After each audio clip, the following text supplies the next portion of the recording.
Welcome to the All Things Nintendo podcast. I'm Brian Shea, and this is a weekly podcast to discuss all the biggest news and games from the world of Nintendo. Not a whole lot of news going on this week in the world of Nintendo, but there was one piece that we are going to be spending most of this episode talking about, and it left a lot of people with one question, which is, what the heck is Chibi-Robo? And I have brought the preeminent expert of this field on the podcast to talk about Chibi-Robo, and that is my friend and yours, the former editor at Game Informer, dating back pre-me joining Game Informer. So he was there for many, many years before I even joined the company. It's Jeff Cork. Jeff, how's it going? I'm doing very well. And I will say, I have learned long ago, I really like Chibi-Robo an awful lot. It is near and dear to me. I would not say, as much as you like any one thing, there is someone that is their only thing. So like, I would say like a mediocre speedrunner knows more about Chibi-Robo than I will ever know. But I loved it like the day it came out and continues to hold a special place in my little heart. I'm reasonably sure that's one of my first memories of you, Jeff, is at Game Informer when I joined in 2015.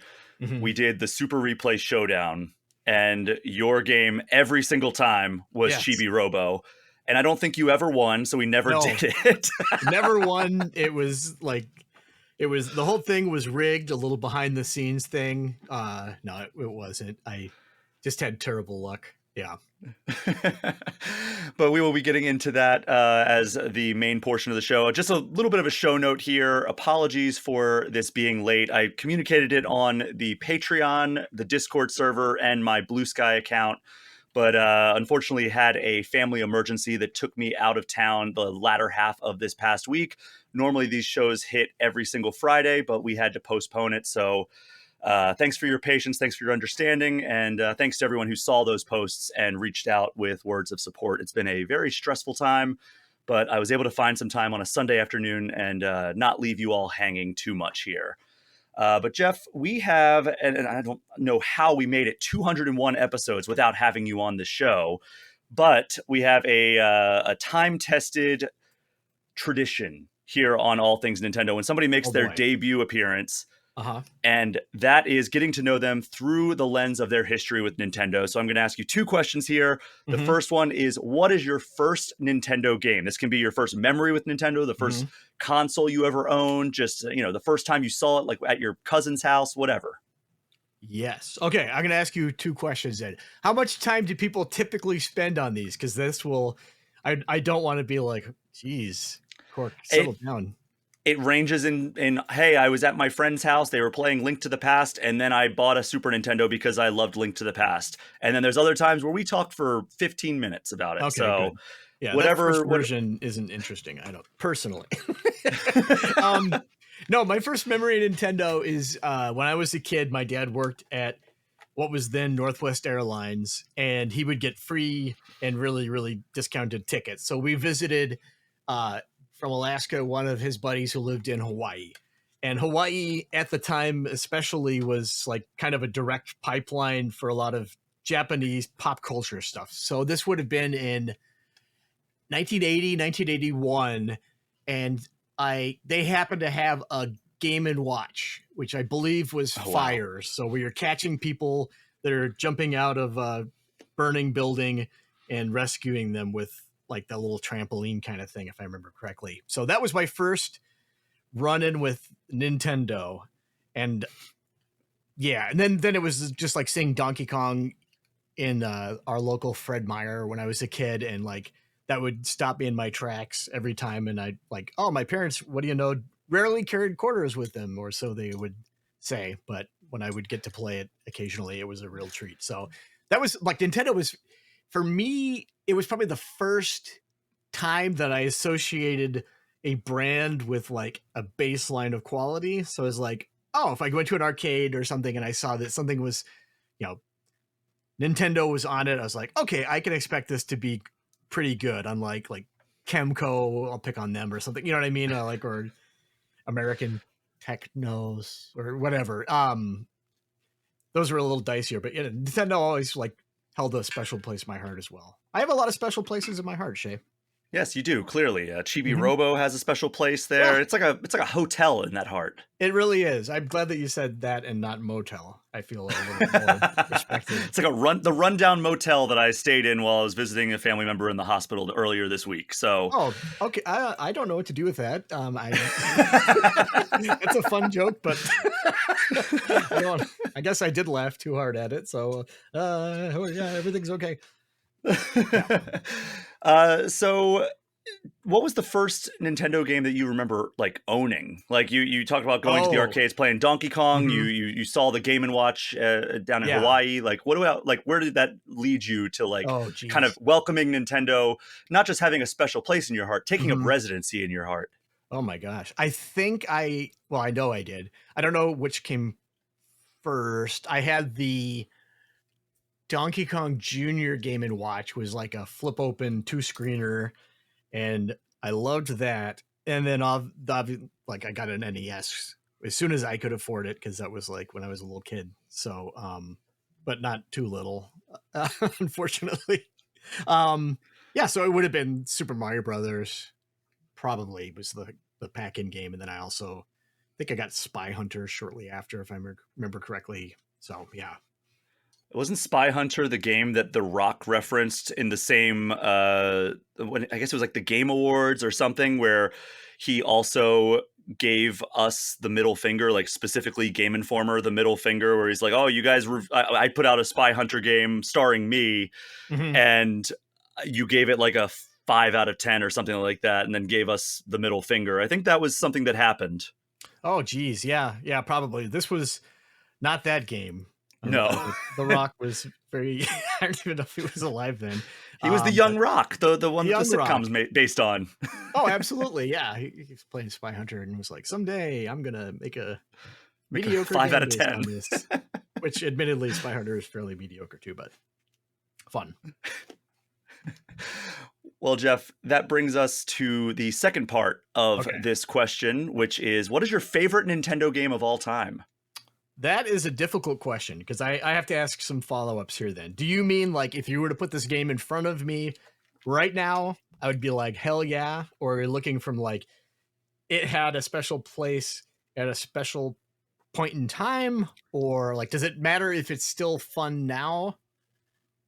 It it doesn't matter if it's still fun now. Hmm. It can be this is very much open to interpretation. Okay. But you like for me like if it's like it had a special place for me and Yeah. like it would probably be like Ocarina of Time, but if you're talking like my answer was Hmm. Breath of the Wild because that's my favorite game that Nintendo has ever put out. So like you can answer it however you want. Okay. Thank you for that. I think, gosh, if we're looking strictly from like a point in time, the original Legend of Zelda, then that one, Mhm. I remember, and I'm sure I've talked about this before, so apologies if you've heard this, but when that was, it came out at a time when they did not have release dates for games, like in any kind of official capacity. So I would call the store that sold games in my town every day for months to ask them if they had this game. And eventually they started telling me, these are the days we get games in, so you don't have to call every day.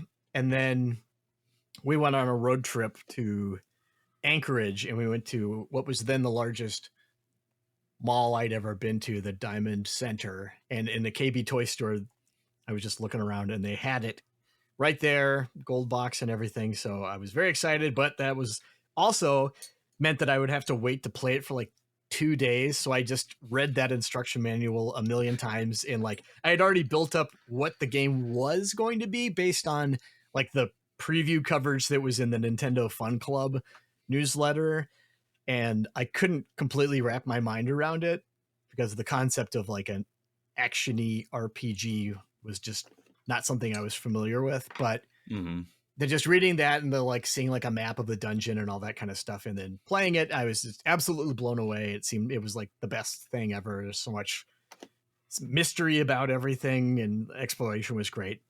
But if you put that in front of me now, I would be like, oh, I remember that game. That was cool. But I think Super Mario Odyssey is probably like more contemporary standards, that or Tears of the Kingdom. Yeah, kind of boring Oh, answers, but yeah. you're more of a Tears of the Kingdom guy than a Breath of the Wild guy.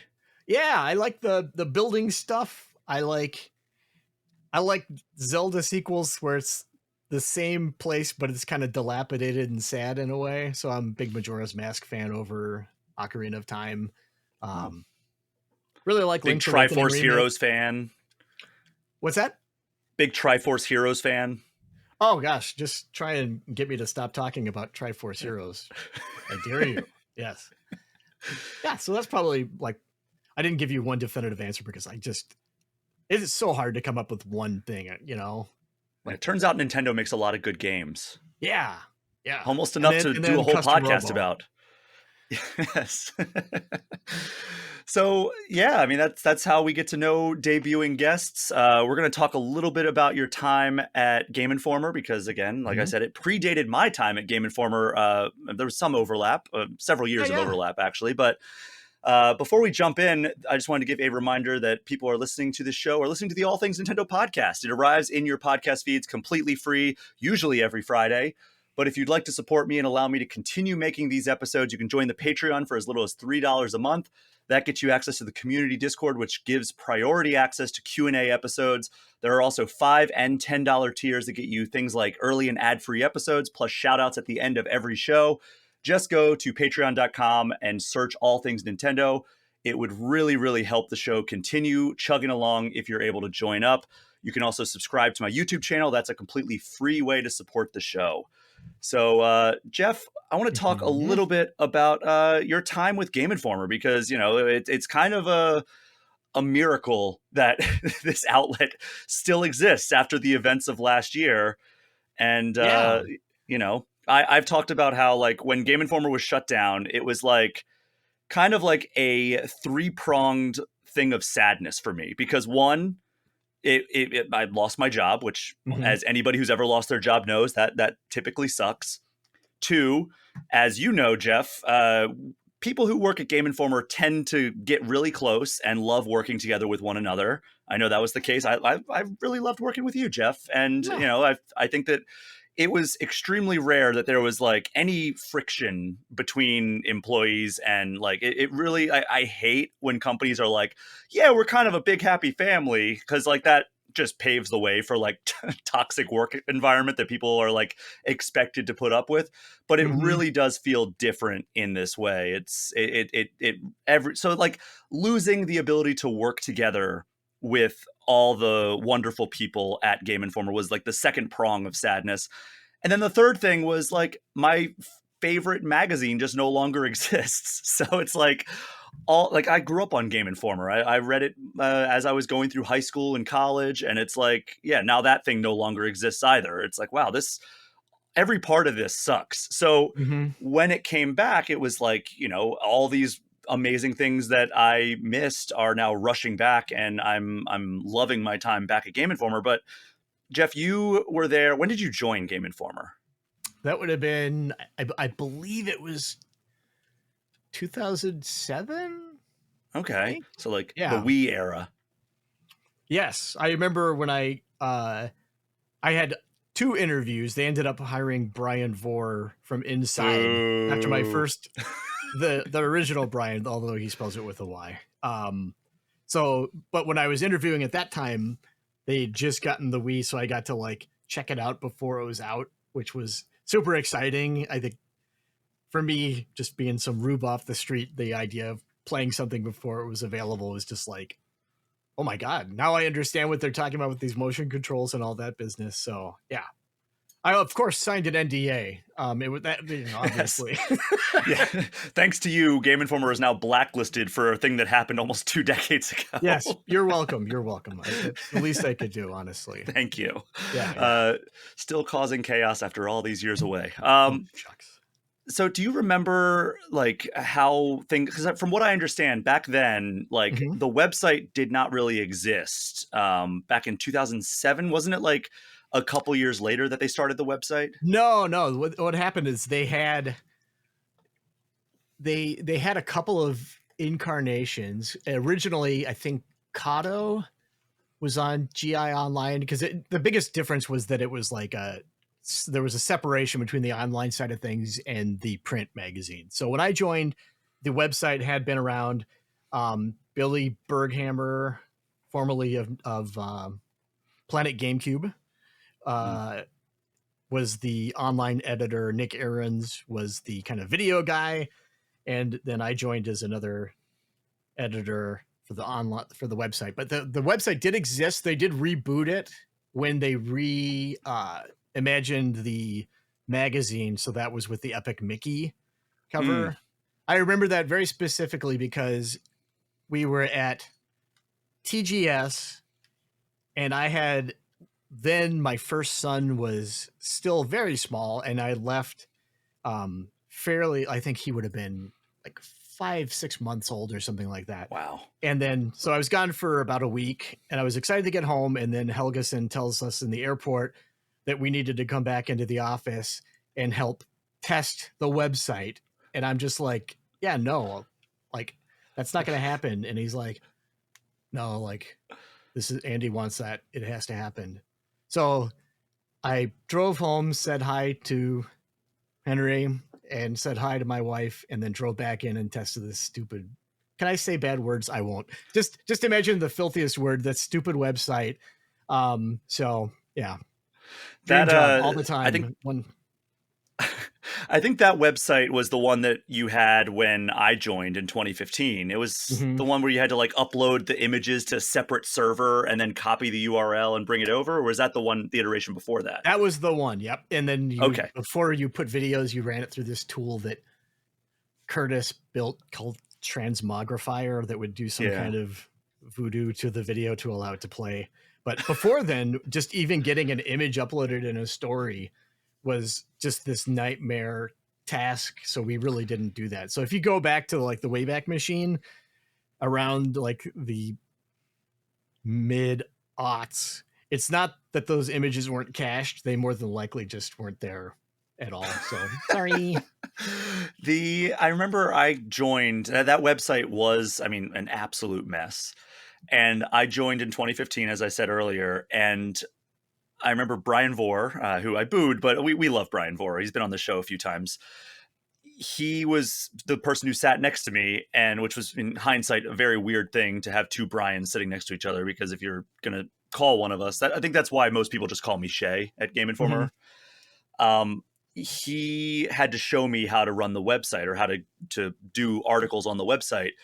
And I joined, I was running my own website before, like for 4 years prior to that. And it was a WordPress site, which, you know, is a pretty cheap CMS.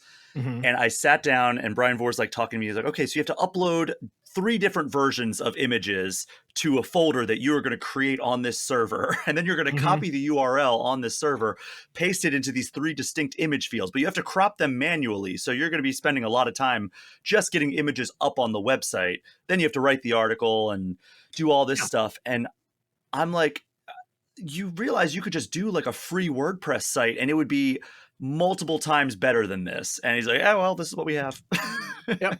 That was a very familiar refrain. Yeah. To the point when like the website, when it was updated again to make things a lot more efficient, like people were traumatized by the original process. I know this is super interesting to people on Nintendo podcast, but to the point where someone was like, you train an intern and they'd be like, oh, this makes sense, blah, blah, blah. And then invariably the person doing the training would be like, oh, you should have seen the old stuff.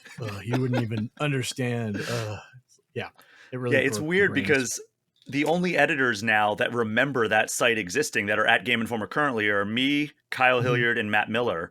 Everybody else came after that. And I guess it would just be Margaret on the production side, or maybe Lele that would remember that website. So that, I think we got that site in 2017, the good one that our superstar Margaret, who is our production director now, built with her team basically from the ground up, with no budget whatsoever. And we have that website to this day. And yes, it is so much better. But yeah, we are getting very much in the weeds here. There are Nintendo stories we wrote and used on the website, so there you go. Yeah, Epic Mickey. That was, you mentioned that was our first time. If you like Game Informer cover stories, that was like the first of this like current style where we like get these incredible pieces of art on our cover, and then you open it up and there's like a 10 to 14 page cover story that is telling you everything that you need to know about this upcoming game. Epic Mickey, a Wii exclusive, was the first one of that Mhm. style.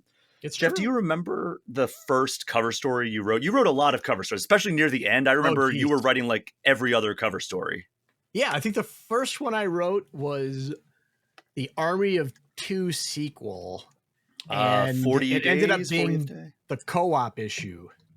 They Oh, didn't just yeah, say it that's was right. the Army of Two. They were like, "This is the co-op issue," and yeah, that was the first one. Do you remember what this is just stroll down memory lane for you, Yeah, Jeff. yeah, of course.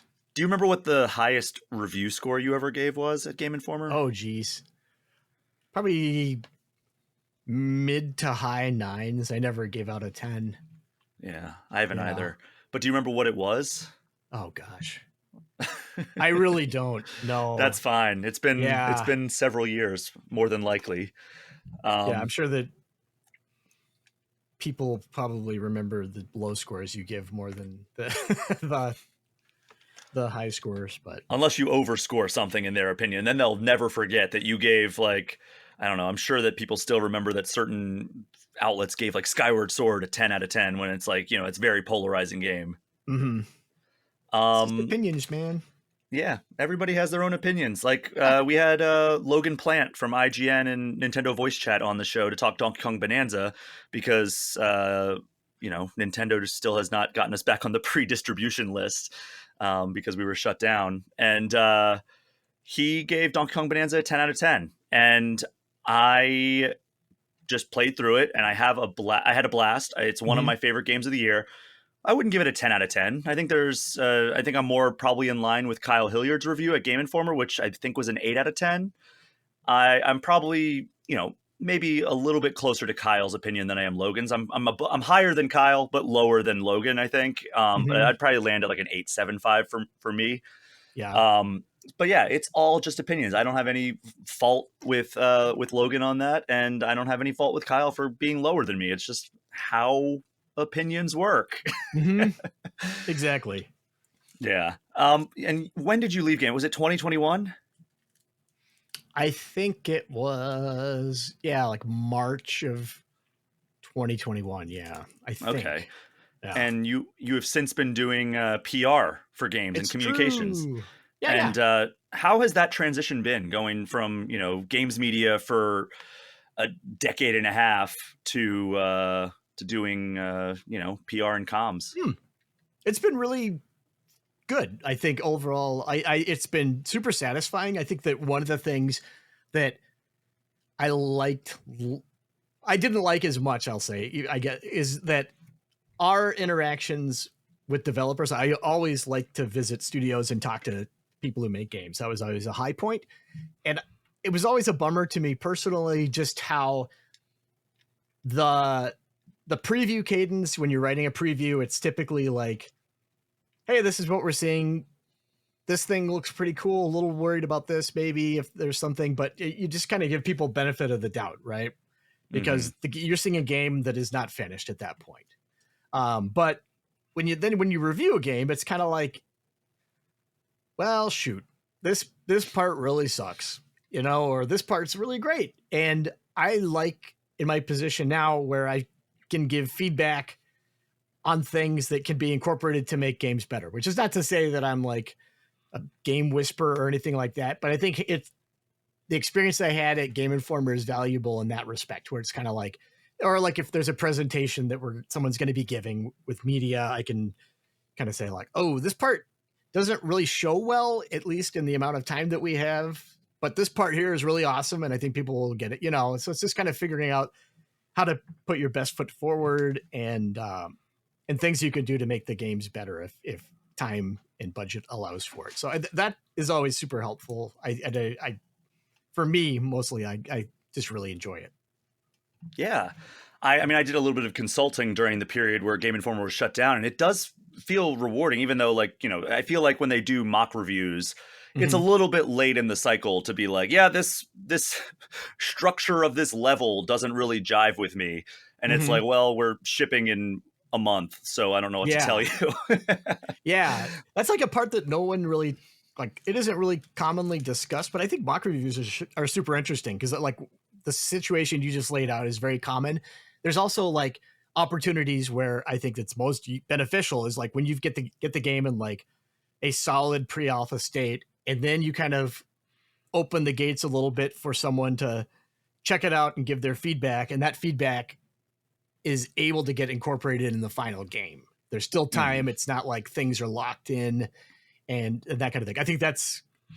I think I understand that the hesitation that developers do too, because it's kind of like being told while the baby's still in the womb that it's shaping up to be kind of ugly, and nobody wants to hear that. And it's yeah, but at the same time, I think it's like you get that you're going to get that opinion from somebody at some point anyway. So it's better to hear it from someone who's their goal is to help you improve it rather than someone who's just taking pot shots from the sidelines after the game's out.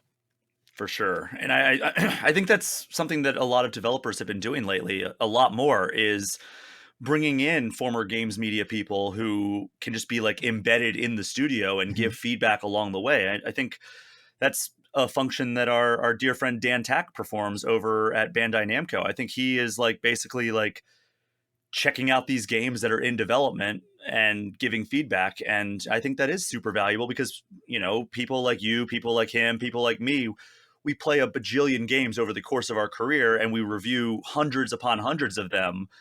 Mm-hmm. And, you know, that all hones our critical eye on these things. And also we're clued into what a lot of audiences are looking for and like what the kind of standard marks of quality are. So I think that that is something smart that a lot of developers are kind of catching on with instead of just outsourcing mock reviews. By the way, there's a lot of really great outsourced mock review agencies as well, and we have friends that work at some of those as well. But I think having them embedded and kind of doing it over the course of these milestones Mm-hmm. is something that could be pretty valuable to a lot of these developers. Yeah.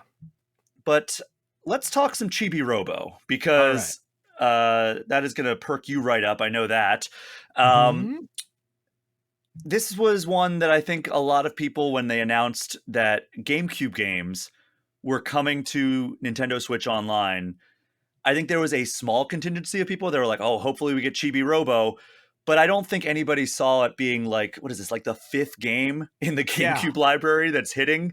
What do we have so far? We have like Soul Calibur 2, Mario Strikers, F-Zero, Mm-hmm. and Wind Waker. The Yes. next logical leap is not Chibi-Robo, That's but that's Mario what we got. Sunshine, right? Like Yeah.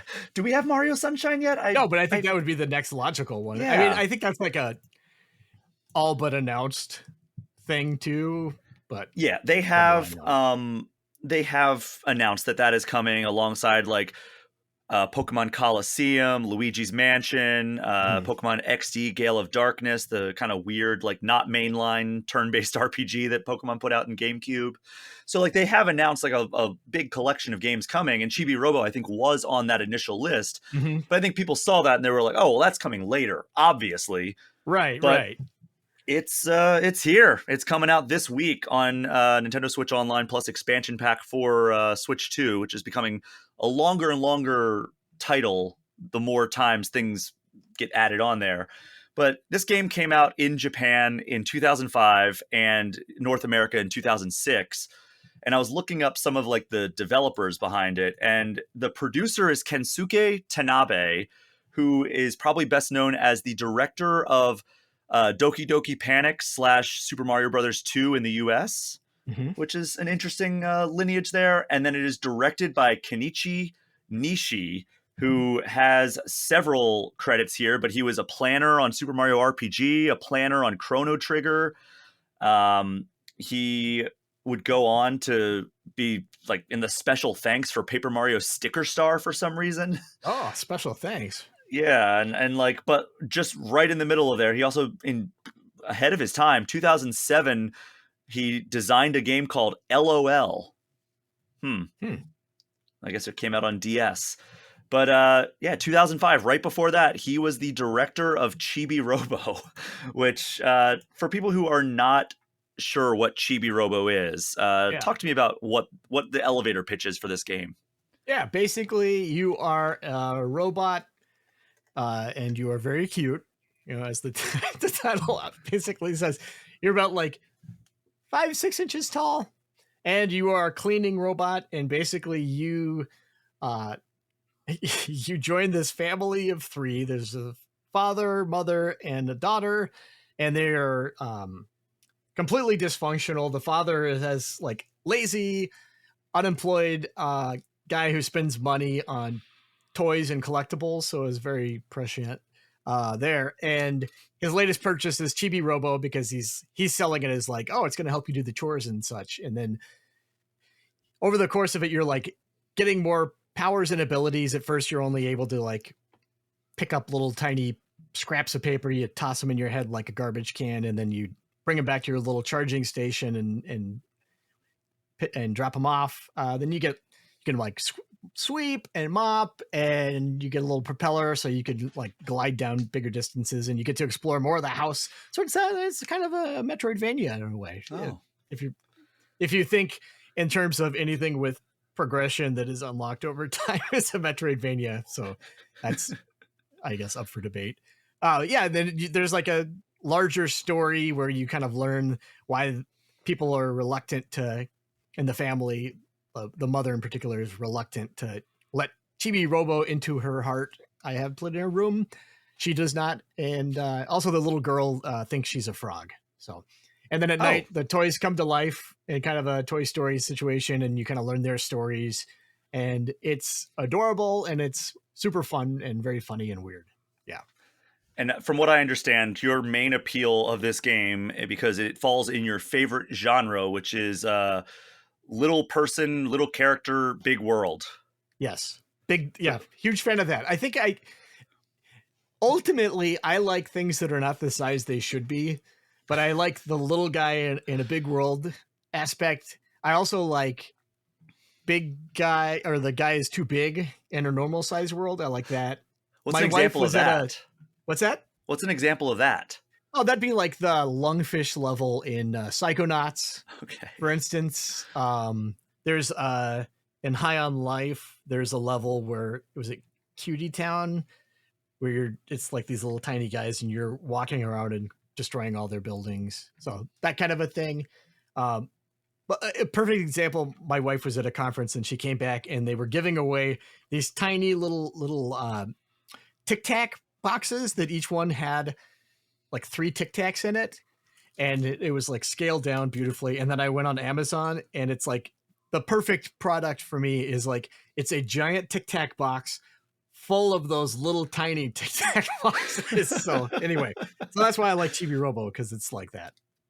So what kind of stuff are you like? What is the core gameplay loop? You talked about like, you're sweeping, mopping, like going around doing chores, but like, how does this story progress? Is there like a core like conflict that happens, or are you just kind of like progressing and working your way towards like a part in the calendar, getting to know like the denizens of this house? Like what's the whole deal here? You're mostly getting to know the denizens of the house, and they are, for the most part, you're interacting with the family a lot, but a lot of times you're just hanging out with the toys, and you kind of have a limited battery charge at the beginning. So that's kind of the hook there, is that as you're performing cleaning tasks and gaining abilities to give you access to places you couldn't reach before, you're able to like go upstairs. That's a big milestone in the house. And then upstairs, there are these, is that upstairs? No, there's like some little army guys. And then upstairs, there's a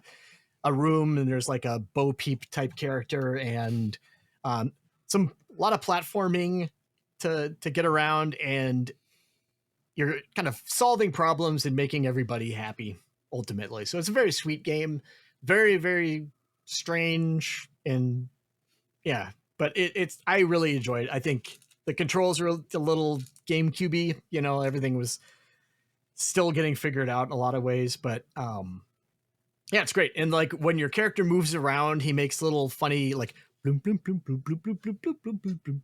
footsteps, and everything he does has kind of like a cartoony, like it's a little musical sting with whatever he does. So just moving around makes you feel like you're in a cartoon kind of, and it's just a great game. Where does it rank among your favorite Mhm. GameCube games? Oh geez, it's up there. Absolutely. Yeah, it's probably one of, if not my favorite GameCube game. I think it's Wow. just really charming. It's looks great. The It's not really a puzzle game, but there's like a lot of things you have to figure out what you're supposed to be doing. So I guess in the broadest sense of a puzzle, yeah, like, and you got to find the right item to give to somebody or something, but it's not super annoying in that way, in my opinion. Yeah, I just really, really enjoyed it. I'm very mad that it is going to be available for everybody, because then my GameCube copy is not worth as much, and I like to be greedy and selfish and everything. It's what drives me. But I'm really excited that more people get to play it. Honestly, it's so much fun. It's interesting because I just looked at the Metacritic. Mm-hmm. It's 75 out of 100, respectable Metacritic score. Yeah. And then I was like, all right, who reviewed this the lowest? Wouldn't you know it? Game Informer, 5 out of 10. Oh God, did they like drop the R slur and said that like this was at a point in time where the reviews were like a lot of edgelord kind of stuff. It says Jeremy Zoss of Game Informer was displeased with the game as a whole and wrote that it was, quote, not a platformer, but more of a 3D adventure game composed entirely of fetch quests and repetitive menial labor. Mm-hmm. That's How do you life. feel about that? That's honestly, it's like I did a fetch quest right immediately before this where I picked up Taco Bell from the store and then went back home. So that's like backtracking, and it's fetch quest, and it's boring and tedious. I have, like at a certain, like, not every time you bring a thing from point A to point B is it a fetch quest. It's not like a World of Warcraft style thing where it's like, I don't know, kill some wolves and get their pelts and give me 15 of them, like at a certain point you realize like, okay, this format is very repetitive and I can kind of see what you're doing here, but like I disagree with that. Well, hey, oneup.com gave it a B+, and Mhm. James Melky of oneup.com said there's a near constant sense of discovery. So, Yeah. I mean, that sounds more up my alley than a thing full of menial labor. Yeah. I do remember reading reviews, and one of the things that people were really harping on was just like, I don't like to do chores in real life. Why would I want to play a game where I'm doing chores? Well, that's And why Power Wash Simulator was such a failure. yeah, exactly. Yeah. There's just something very satisfying. And at the time, there wasn't really a lot of that kind of stuff going on. Yeah, I almost wonder if there's a better market for Chibi-Robo now than there was back in 2006. Mm-hmm. I would Be- say like the original style, absolutely, because they had some spin-offs later that were like, we like this character, but we don't like what he does. So they moved away from the cleaning. Like Park Patrol was like in America at least, it was a Walmart exclusive DS game that was kind of like cleaning up a park and planting flowers, everything. It wasn't super great. And then there was like an AR game. I don't remember if it was yeah, released in the States. so for Nintendo DS, a year after this game came out, it was Mhm. Chibi-Robo Park Patrol. Right. Um, and then there was a Japan exclusive in 2009 called Okaeri Chibi-Robo Happy Richie Osoji, which was a Japan exclusive. Then Mhm. 2013 in Japan, 2014 in the US was Chibi-Robo Photo Finder, which I think is the AR one you were talking about. Mhm. And then the 2D platformer in 2015 Ziplash. was Chibi-Robo Ziplash. Not great. Yeah, I Yeah. remember you being excited for a new Chibi-Robo thing and then being very disappointed by that when Yeah. It was kind of like the Kid Icarus uprising thing where it's like, I don't know. Personally, I like it when developers do different things with their IP, but for me, I like it when the character and like is somewhat established before veering off to like exploring the possibilities of what they could do. I would have liked more traditional Chibi-Robo type experiences, like maybe the people move and there's a new house. I mean, that's the most obvious low-hanging fruit setup, or maybe he goes to a different family, and but I really enjoyed the core gameplay of it. So it's like I love the character and I think he's adorable, but like taking away the cleaning part is like it's core to what I like about Chibi-Robo. And I understand I'm not the gatekeeper of why they should do anything with Chibi-Robo, but yeah. You're the preeminent expert of Chibi-Robo, so they should Yeah. be contacting you. I know everything about it. Yeah. You'll be the director of Chibi-Robo 7 or whatever Yeah. when it comes to Switch 3. I don't know if you saw it. There was a tweet by, I can't remember, someone from the original development team. I don't know if it was the director or producer, just within the past couple of days was saying like when they were coming up with the concept, like kept going back to like a Zelda game where, but without combat. So it was like the excitement would be exploration and navigating the world and like platforming, but you're not, fighting really. Which reminds me of Breath of the Wild, because the combat in that game, I love that game. Like I said, it's my favorite game of all time. I always get kind of bummed out when it's a combat scenario, when I'm just trying to explore and like get around that world. And it's like, oh man, not some bokoblins. Usually I'll actually just run from them unless I need some stuff. Yeah. It's funny too, because like maybe he forgot this part, but there is absolutely combat in the game. It's just not like at the forefront, but you do get like a blaster and you have to punch and shoot little guys, but they're like evil robots. You're not like beating up the dad and saying, get a job. Seriously, dude. Well, I did see something that was like saying that originally like it was conceived as a point and click adventure. And then like Nintendo was like, oh, this is not going to be popular. Let's just shelve it. And then Shigeru Miyamoto actually saw it and was like, oh, this is kind of a cool concept. What if we reworked it in this way? And basically he like did that old like upending of the tea table that they always talk about, where it's like he just basically flipped the production on its head and said, well, let's go this direction. And then that ended up being the direction that got the game released. Yeah. Good call. Speaking of people who know a thing or two about game development, Shigeru Miyamoto. Turns out he also has a few good games under his belt. Yeah. Anything else that we need to know about Chibi-Robo? This game was also, by the way, re-released on Wii as like the new play control. Yeah, kind of like series, like the Pikmin games they did. Yeah. I just think it's a delightful game, and like if you already have that subscription, you should absolutely check it out. It's it gets weirder and weirder the more you play, and there are some sections that just super suck, but it's like there's a hide and seek thing with the army guys, which I remember being pretty tedious, but overall, I think like the charming parts really kind of sand off the edges of the parts that aren't so great, for me at least.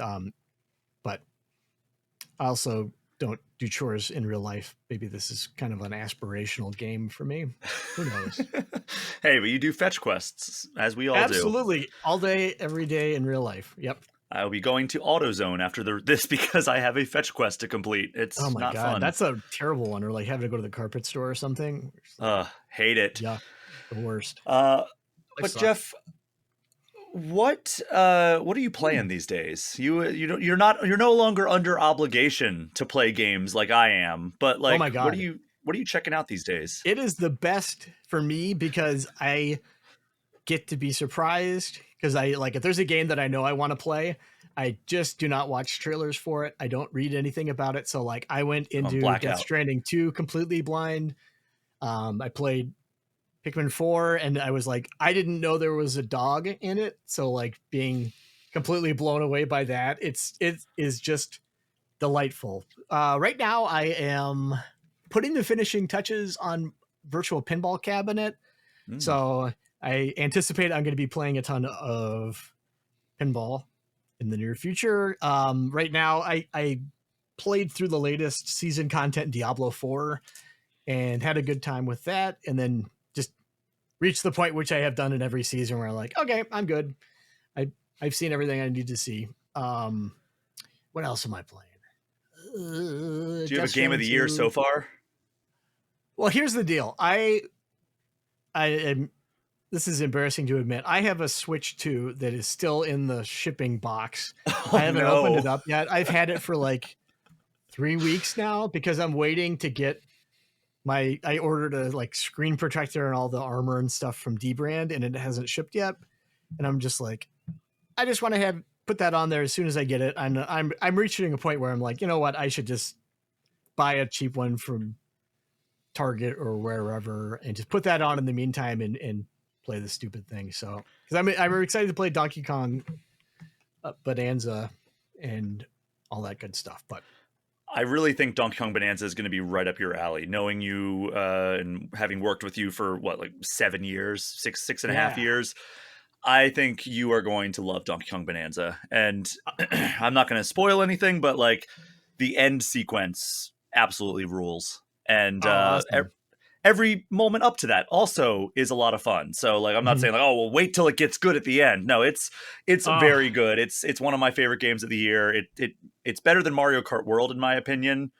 And I'm a big Mario Kart fan, and I think Mario Kart World is very good. But I think Donkey Kong Bonanza is like, Mario Kart World is like one of those games where it's like, yeah, everybody who has a Switch 2 is probably going to buy Mario Kart World and they're going to play it and have a great time. Donkey Kong Bonanza is like the reason that people should like consider upgrading from a Switch 1 to a Switch 2, or if they never got a Switch 1, Donkey Kong Bonanza is kind of like, okay, yeah, this is like the system seller, which is weird to say because Mario Kart World is probably going to be, if not the top selling game on the Switch or Switch 2, like almost every Mario Kart game is on its respective console. It's probably going to be on the top 3. And I would say it's probably going to sell substantially higher than Donkey Kong Bonanza, like lifetime. But I would say Donkey Kong Bonanza is definitely the system seller, in my opinion. Nice.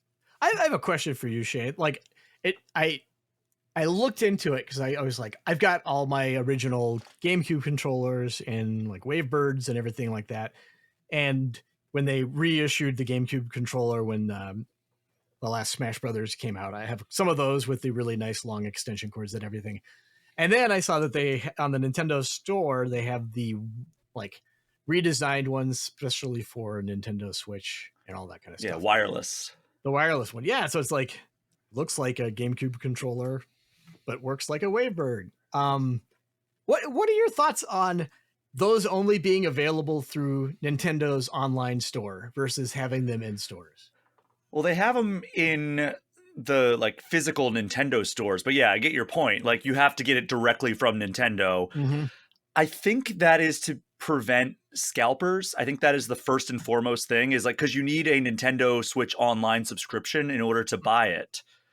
And I think that they're worried that like scalpers would just create like 17 different accounts on Walmart.com or whatever, and just scoop them all up. And then next thing you know, they're $150 on eBay.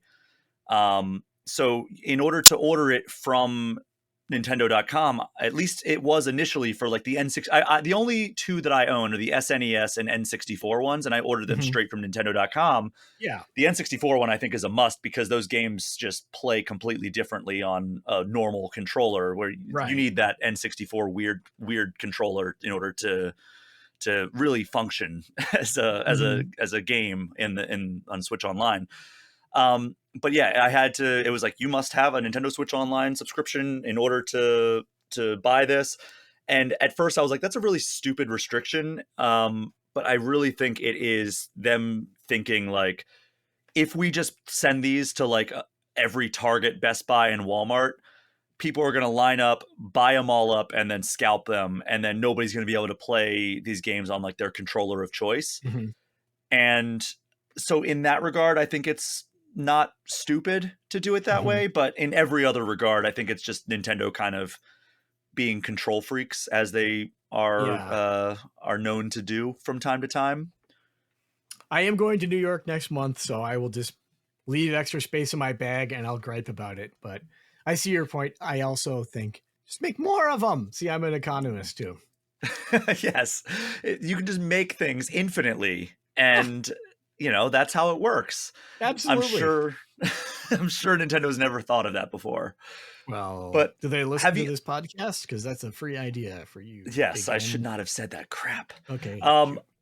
I did actually go to Target. So I went to a concert with our mutual friend, Elise Favis, last week. And we got on the topic of like, oh, have you been playing Nintendo Switch 2? And she said, no, I haven't. And because I haven't been able to get one. And I was like, oh, well, I'll keep my eyes out. And if I see one, I'll text you and see if you want it. And then I'll pick it up and you can just like Venmo me for the cost. Yeah. Turns out that my Target had 2 Switch 2s. So I did that. And I was like, oh, wow, what luck that they had Switch 2s in stock. I haven't seen them since that. And then like 2 days after we had this conversation, I found them.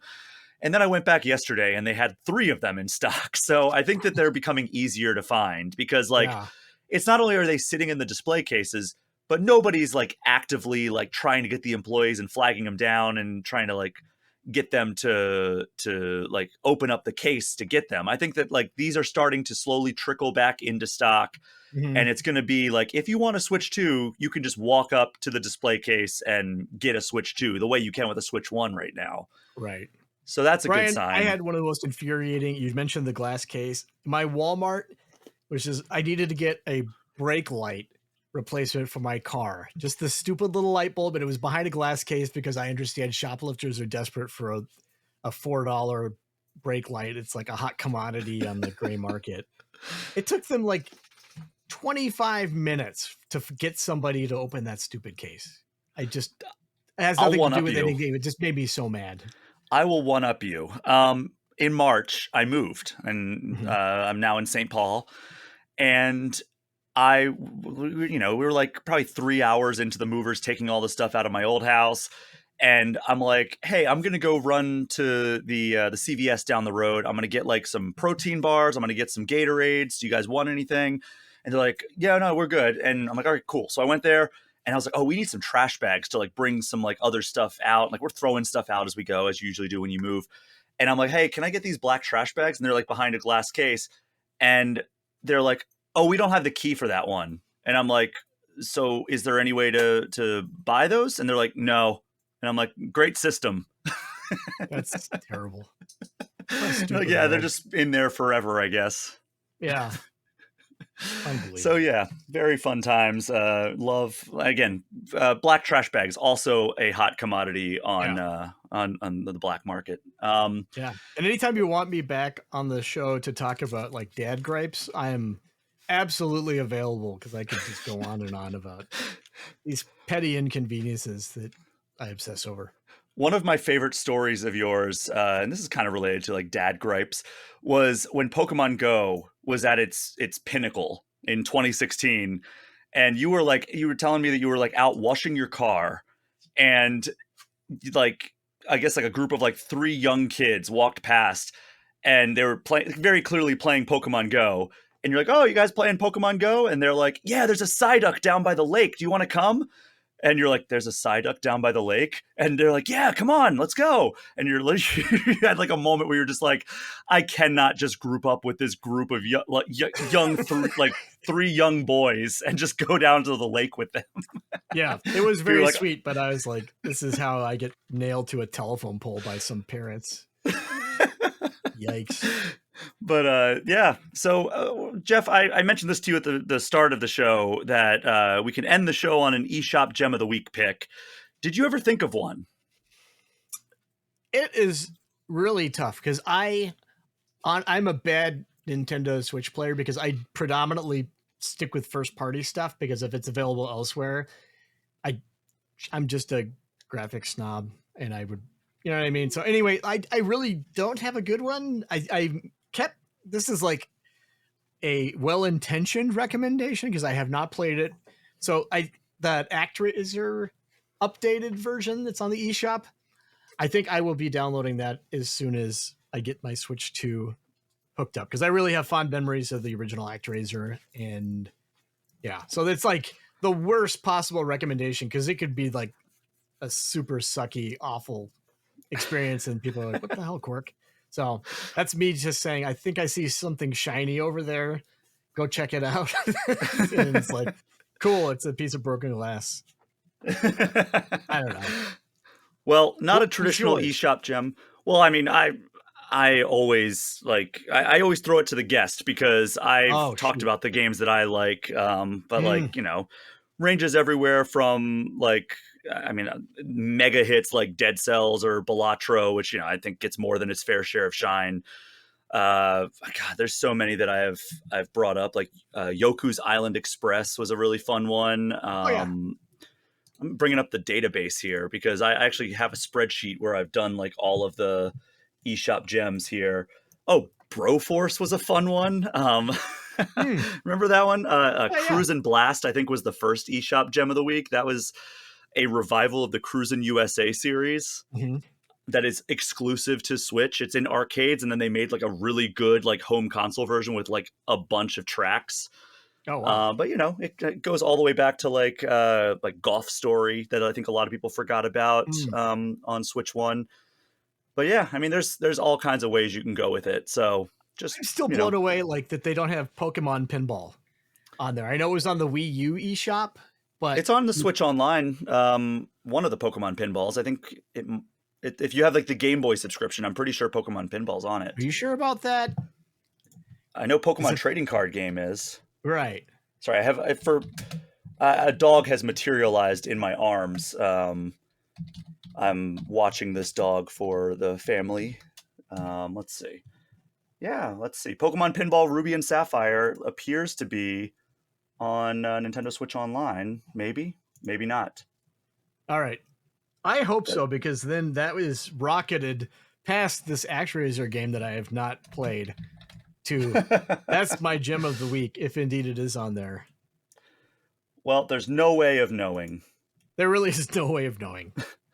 So good luck, people. Well, apologies for not knowing that. I don't have the best Google capabilities because I have a very wiggly dog in my arms right now who is begging to get out of this room. So, Cork, we're going to wrap up this episode of All Things Nintendo. Thanks so much for joining me. Absolutely. It was super fun. And apologies again for the delay in the episode this week. We'll get back on track hopefully next week. But thank you so much to everyone for listening. As you know, my Patreon and the associated Discord server are the best ways to get any questions or comments in. You can also get in touch with me at brian@allthingsnintendo.com or hit me up on Blue Sky or Instagram at Brian P. Shea. Jeff, is there anywhere people can find you online? No. Okay, I know you have gone on a social media detox for multiple years now. Yeah, absolutely.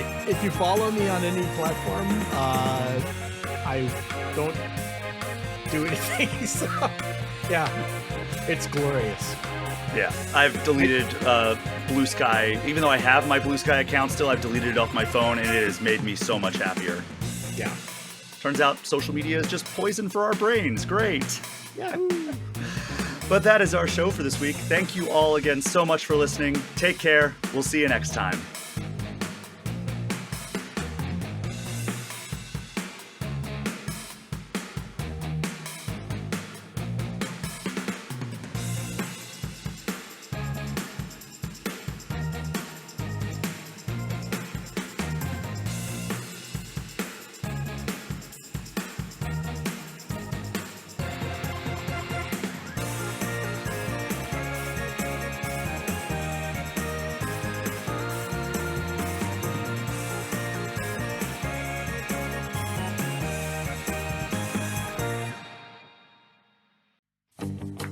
Before we wrap up this episode of All Things Nintendo, I just want to give a special shout out to the $10 patrons of the show.